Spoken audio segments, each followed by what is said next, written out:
hindi dapat maging kapalit ng pangarap ng isang atleta ang kanyang buhay at kaligtasan. Chairperson po ako ng Committee on Sports since 2019 at bilang isang atleta rin po ay napakasakit po sa akin na makita na isang 18-year-old na basketball player na naputol po yung kanyang pangarap, hindi lang po sa kanyang sarili kundi para sa kanyang pamilya. I would like to associate myself with the earlier manifestation of Senator Bam Aquino. At ngayon po, since na-elect po muli as chairperson ng Committee on Sports, ako po'y lubos na nakikiramay sa mga naulilang pamilya at mga mahal sa buhay ni Rene Clerk Bobet Baterbonia and Divine Adili na nasawi sa kasagsagan ng kanilang basketball training sa Dipakulaw, Aurora.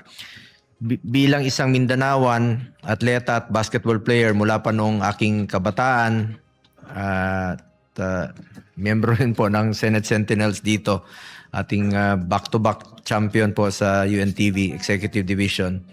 Masakit po para sa akin ang pangyayaring ito. Hindi dapat maging kapalit ng pangarap ng isang atleta ang kanyang buhay at kaligtasan. I filed Senate Resolution number 449 expressing my profound sympathy and condolences to the of the Senate to the family of the athletes. Personal ko din po tayong nakikiramay sa kanilang pamilya. Binisita ko po nung June 13 mismo sa Davao. Nakiramay tayo sa kanyang pamilya. At alam kong mababasa po itong resolution July na pagbalik natin sa bago magsona. Kaya kinuha ko na po yung pagkakataon na makapagsalita ngayong araw na ito. Nananawagan rin po ako sa kaukulang ahensya ng gobyerno at mga organisasyon na magsagawa ng agaran at kumpletong investigasyon upang matukoy ang tunay na pangyayari. As of today, may report po ang CIDG na hindi po ito aksidente. Ang gusto nating malaman kung ano talaga yung totoong nangyari. The truth. Maraming katanungan ang kailangang sagutin upang makamit ang buong katotohanan. Kaisa ako sa paghahangad na malaman ang lahat ng katotohanan.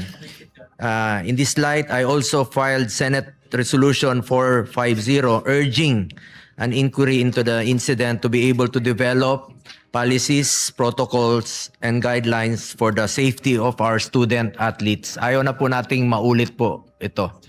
I also filed Senate Bill 2261 or the proposed Student Athlete Safety and Welfare Act requiring the PSC to craft National Student Athlete Safety Code. At siguro lahat ng ahensya na rin po, including CHED at DepEd. Kasi itong si Rene Baterbonia ay naglaro po sa Dabra.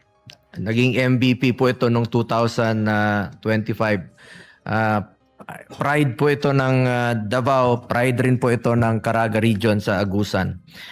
Kaugnay rin po nito, kinikilala natin ang inisyatibo ng PSC sa agarang pagsasagawa ng pagpupulong hinggil sa insidenteng ito. Mahalaga para sa akin ang kaligtasan sa lahat ng training ng ating mga atleta at kabataang sports enthusiasts. Ano man ang kalalabasan ng investigasyon, hangad natin ang magresulta nito ang mahalagang aral upang maiwasan ang pag-uulit ng ganitong trahedya. Kung kinakailangan ng batas o pulisiya para maiwasan ito, handa rin tayong tugunan ito sa Senado. Pero tapos na po.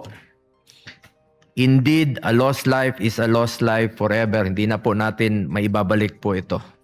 Sa huli, muli ko pong ipinapaabot ang aking taus-pusong pakikiramay sa mga pamilya ng mga biktima, lalo na sa pamilya ni Rene Clerk Bobet Baterbonia bilang kapwa ko Mindanaoan. Nakausap ko rin po mismo ang kanilang pamilya na si Ma'am Rovelyn at nagpaabot rin po tayo ng konting tulong. Naway bigyan sila ng Panginoon ng lakas at ginhawa sa gitna ng matinding dalamhati. Thank you po, Mr. President.